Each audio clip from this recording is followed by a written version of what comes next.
Assalamualaikum warahmatullahi wabarakatuh.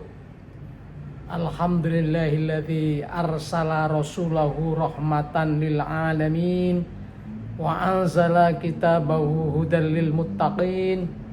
Asyhadu an la ilaha illallah wahdahu la syarikalah ilahul awwalin wal akhirin. Wa asyhadu anna Muhammadan abduhu wa rasuluhu khatamul anbiya'i wal mursalin. Allahumma shalli wa sallim ala sayyidina Muhammad wa ala alihi wa ashabihi ajma'in. Amma ba'd. Sahabat Az-Zahri Channel yang dirahmati Allah, pada kesempatan ini kita akan bicara, akan mengupas soal tahlil atau tahlilan, ya, karena marak di media sosial itu saling melemparkan tuduhan bahwa kelompok A mau tahlil, mau tahlilan, kelompok B ini tahlilan yang tidak sesuai dengan sunnah. Misalnya tahlilan berkaitan dengan kematian seseorang dan sebagainya.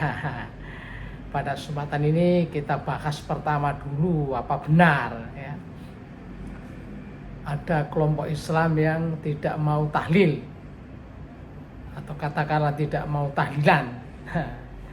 Kalau tahlil itu sesungguhnya kalau kita lihat bahasa Arab itu dari kata halala yuhalilu tahlilan, ya.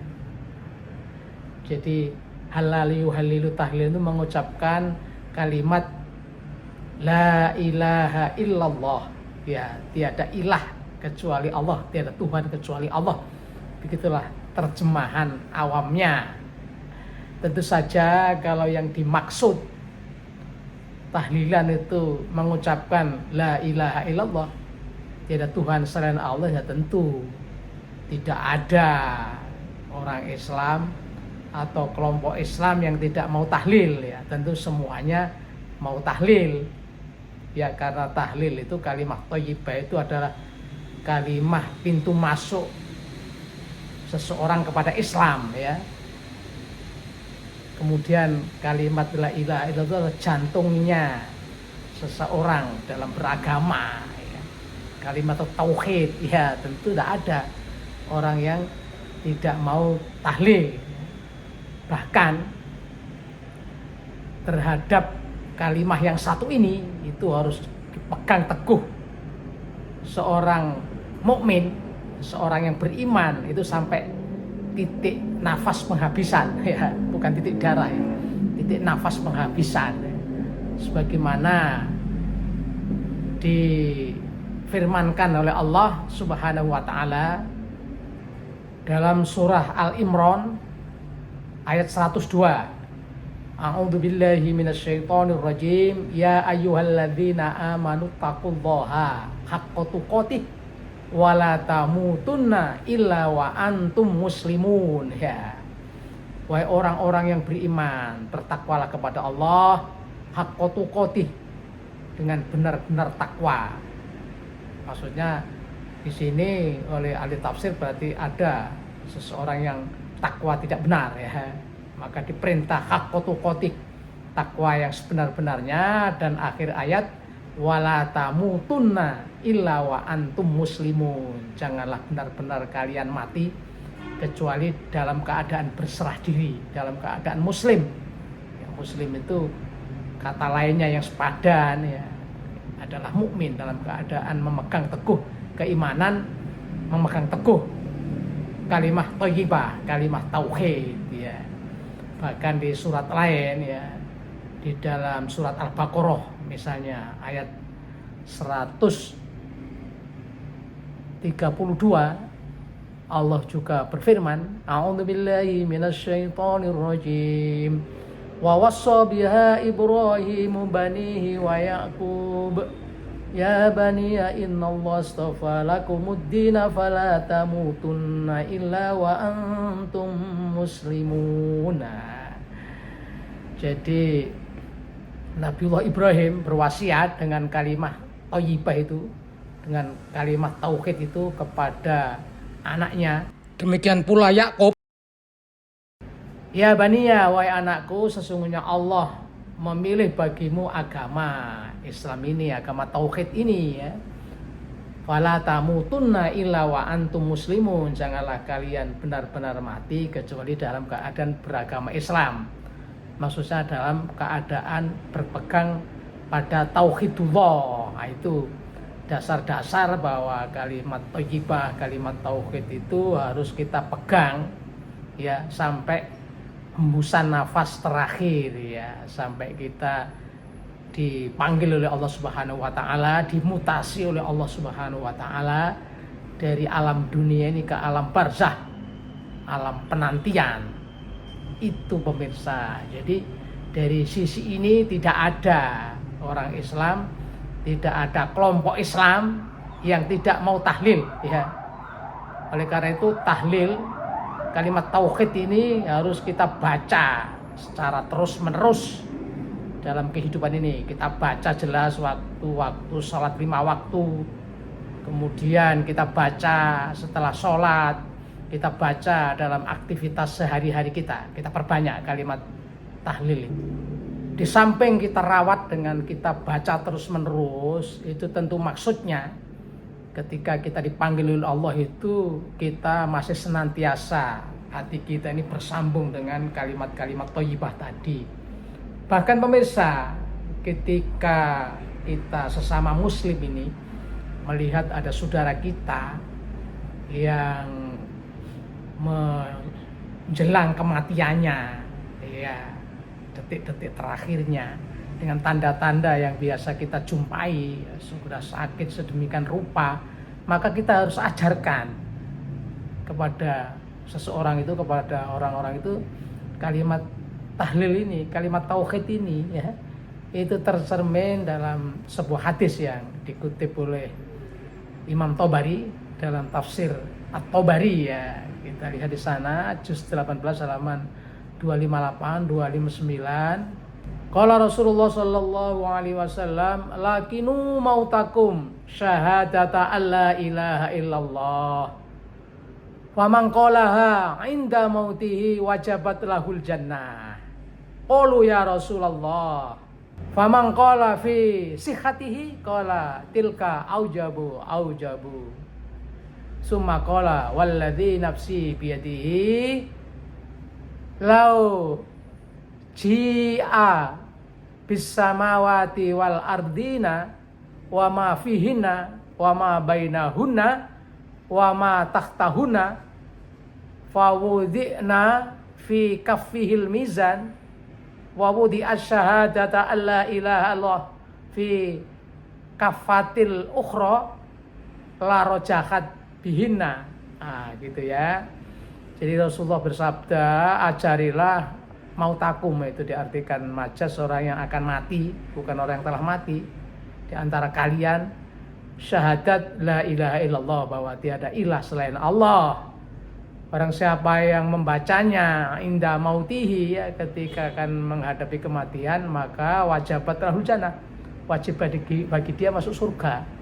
Lalu sahabat bertanya, ya Rasulullah, wahai utusan Allah, faman qalaha fi sihhatihi, bagaimana orang yang selama sihatnya itu selalu membaca la ilaha illallah? Rasul bersabda, tilka aujabu, wajib dia masuk surga. Summa qala, kemudian Rasulullah bersabda, walladzi nafsi biyadihi, ya, sungguh jiwaku yang ada pada genggamannya, lau ji'a bisamawati wal ardina, sekiranya didatangkan langit-langit, masa 7 langit, juga 7 bumi, pada wama fihina wama bainahuna, apa yang ada di atasnya, apa yang ada di antaranya, wama tahtahuna ya. Kemudian diletakkan di satu nampan timbangan, kemudian syahadat diletakkan di nampan yang lain ya, kemudian ditimbang, maka laro jahat bihina, maka kalimat la ilaha itu lebih berat dari bumi langit seisinya. Ini luar biasa ya. Itu kelebihan kalimat tauhid la ilaha illallah, maka harus selalu kita kumandangkan, kita biasakan untuk memperbanyak kalimat tahlil itu. Sejalan dengan yang dikutip At-Tabari tadi dalam Sunan Abu Dawud ya, ditulis sebuah hadis ya, halaman 284 juz 9, qala Rasulullah sallallahu alaihi wasallam, man kana akhiru kalamihi la ilaha illallah dakhalal jannah, gitu kan. Barang siapa yang akhir ucapannya, akhir ungkapannya, lisannya itu mengucapkan la ilaha illallah, dakhalal jannah, masuk surga. Nah, kan begitu. Nampaknya sederhana, jadi masuk surga itu kok gampang. Yang penting akhir kalimatnya, ketika dia sebelum menghembuskan nafas terakhir itu mengucapkan la ilaha illallah, masuk surga kok gampang. Ya, tentu faktanya, prakteknya tidak begitu ya. Orang yang tidak mengenal kalimat tauhid, tidak mengenal la ilaha illallah, orang kafir ya tentu tidak akan bisa mengucapkan. Bahkan orang Islam sendiri ya, yang pernah mengucapkan kemudian tidak melakukan, tidak melaksanakan syariat, apa yang diucapkan itu tidak dibuktikan dalam amalan nyata ya, hampir-hampir dia tidak pernah mengucapkan itu, tidak melaksanakan sholat 5 waktu, puasa dan sebagainya, tentu juga susah untuk mengucapkan kalimat la ilaha illallah di akhir hayatnya.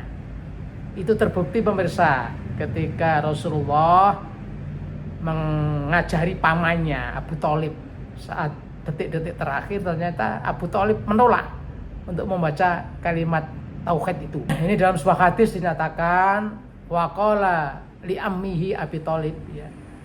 Ya, Rasulullah berkata kepada pamannya Abu Thalib, ya ammi qul la ilaha illallah, wahai pamanku ucapkan la ilaha illallah, kalimatun ahajalaka biha indallah, satu kalimat yang akan membuat keberuntungan Anda di sisi Allah. Waqala man kana akhiru kalamihi la ilaha illallah dakhalal jannah tadi. Rasul mengatakan baru siapa yang akhir kalimatnya mengucapkan la ilaha illallah akan masuk surga. Ternyata Abu Thalib menolak sampai beliau wafat tidak bersyahadat. Ya, bahkan di hadis lain, hadis Muslim itu, beliau masuk neraka yang paling ringan, sandalnya dibakar, ubun-ubunnya mendidih. Itu pemirsa. Jadi agar kita sebagai muslim selamat, ya kita harus senantiasa mengucapkan kalimat tahlil tadi, karena kalimat tahlil ini sangat penting sebagai bekal kita nanti hidup di akhirat. Jadi kalimat tauhid ini adalah merupakan inti ajaran para rasul. Mulai Adam sampai Nabi Muhammad itu ajaran akidahnya sama, mentauhidkan Allah, ya la ilaha illallah itu. Itu dinyatakan dalam firman Allah surat Al-Anbiya ayat 25. A'udzubillahi minasyaitonirrajim. Wa ma arsalna min qablika mir rasulin illa nuhi ilaihi annahu la ilaha illa ana fa'budun ya. Aku tidak mengutus ya sebelum engkau dari rasul-rasul ya, sebelum engkau Muhammad dari rasul-rasul, kecuali kami wahyukan kepadanya bahwa tidak ada Tuhan selain aku, fa'buduni, maka sembahlah aku ya, itu. Dalam hadis di Sahih Bukhari disebutkan qala Nabi sallallahu alaihi wasallam afdhalul kalami arbaun subhanallah alhamdulillah wa la ilaha illallah wallahu akbar. Seutama-utama kalimat itu ada 4 macam, yaitu subhanallah, maha suci Allah, alhamdulillah, segala puji bagi Allah, wa la ilaha illallah, tidak ada ilah selain Allah, Allahu akbar, Allah maha besar. Itu harus kita biasakan, kita baca di banyak kesempatan, kita perbanyak ya. Imam Tabari dalam tafsirnya mengutip pendapat Ibnu Abbas dalam menafsirkan wal baqiyatus sholihatu, amalan-amalan yang kekal lagi saleh, dalam surat Al-Kahfi ayat 46, yaitu dengan ucapan subhanallah alhamdulillah wa la ilaha illallah wallahu akbar. Itu harus kita perbanyak. Makanya Nabi bersabda dalam Sahih Muslim, kita biasakan kalimat tauhid Bahkan orang yang akan mati juga kita ajarkan. Kalau Rasulullah SAW melakinu mautakum la ilaha illallah, ajarilah orang yang akan mati dengan kalimat la ilaha illallah ya. Tadi mautakum itu orang akan mati, bukan yang telah mati, karena yang sudah telah mati sudah tidak bisa kita ajarin. Nah itu pemirsa. Jadi tentu dari uraian tadi tidak ada seorang mukmin, seorang muslim atau kelompok Islam, maka itu Islam modern, Islam tradisional, puritan, apapun namanya, sepanjang mengaku mukmin ya tentu tidak ada yang tidak meyakini, tidak mengucap, tidak mau tahlil, itu tentu tidak ada. Adapun mengenai tahlilan kematian dengan ritual-ritual khusus, nanti kita bahas pada video berikutnya. Begitu pemirsa. Assalamualaikum warahmatullahi wabarakatuh.